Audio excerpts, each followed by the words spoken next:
Where do we even start? And how come it's so difficult to take the next step, to know what the next step should be? I want to take care of myself, to age well, to be well. I'm prepared to make an effort and change some things in my life to get there. But what should I change? What do I do next? It's not about information. We have more than enough information. Too much, actually. We are flooded by an endless barrage of information. That's not the issue. Or maybe it's the cause of the issue.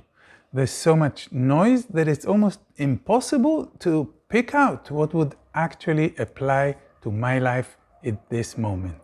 What I really need is simplification. Clear out the noise, tune into what really matters, and have a clear next step. It would be so wonderful to just have the next step, not a quinquennial plan, not a roadmap for all the health pillars in existence. No, just the next step. It's so easy to get overwhelmed and give up. And the excess of information is not helping. Yeah, I hear it.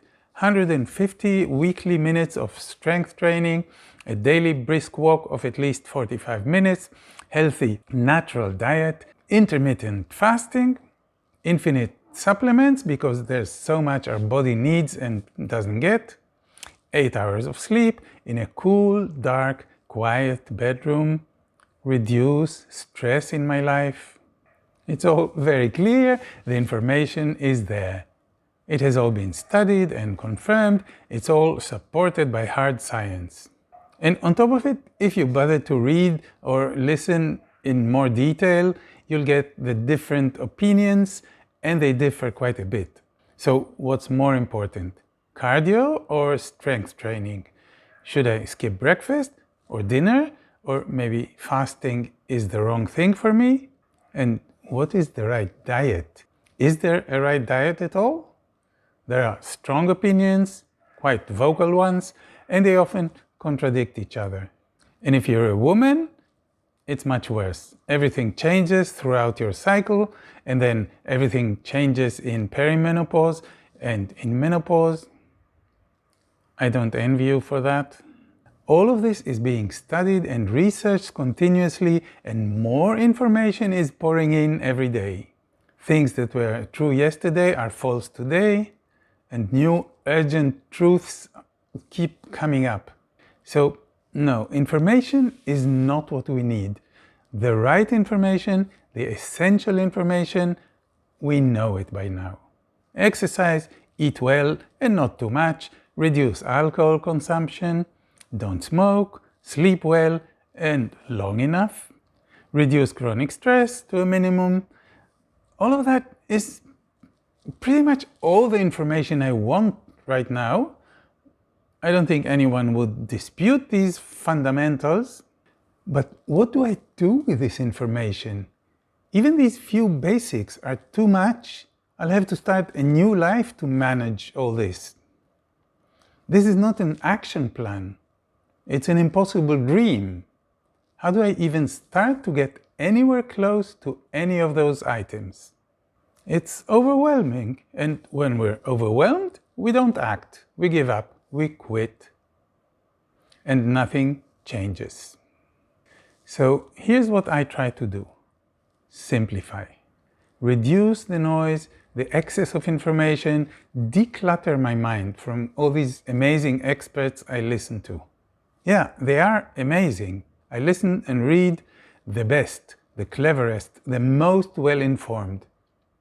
And I absorb and let it sink.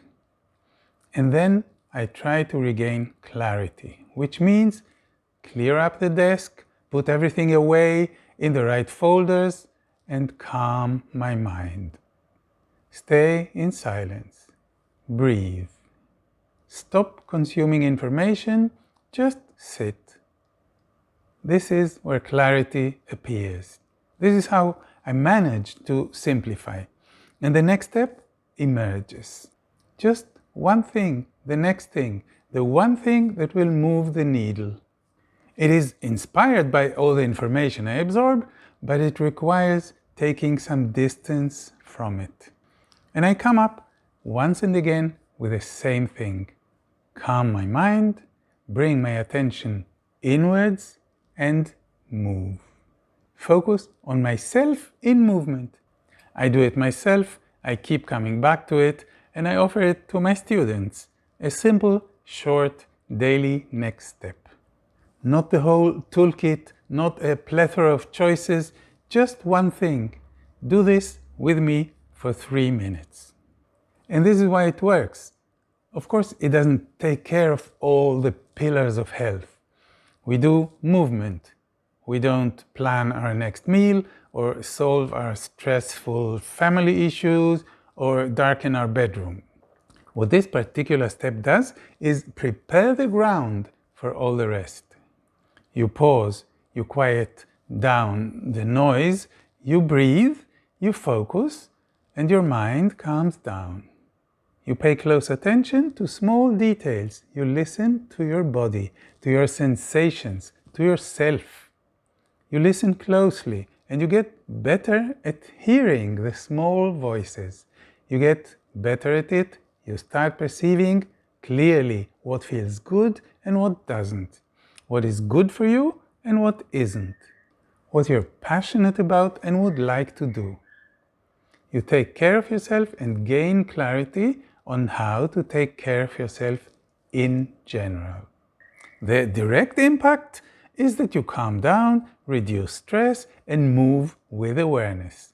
You improve the quality of your movement, of your actions. So you're more effective and you get results. But as a side effect, you create wellness in general and you learn how to do it better. You treat yourself kindly. And you do more of what is good for you and less of what isn't. So, as a consequence, you take care of your sleep, of your diet, of your environment, of your relationships, and you get better at all of it. Because when you're kind to yourself for 3 minutes every day, it becomes a practice. You slow down, you take a short pause, and you move mindfully. And it starts permeating all the other areas of your life. That is simplicity. This creates clarity and dissipates overwhelm. This is a clear, simple, short, effective next step that you can come back to every day because it's easy to do, but also because you start loving it, because it feels good. You come back to it the next day because this is the next step again. And because you really want to take it. You can do it on your own. Or you can let me help you. Because I've paved the way. So the next step is there for you and you don't have to invent it. It consists of 3 minutes a day of mindful movement. It is easy, it is powerful, and it works. Also, it's fun. You actually enjoy doing it. Take a look at persistent growth. Stay well, stay in motion.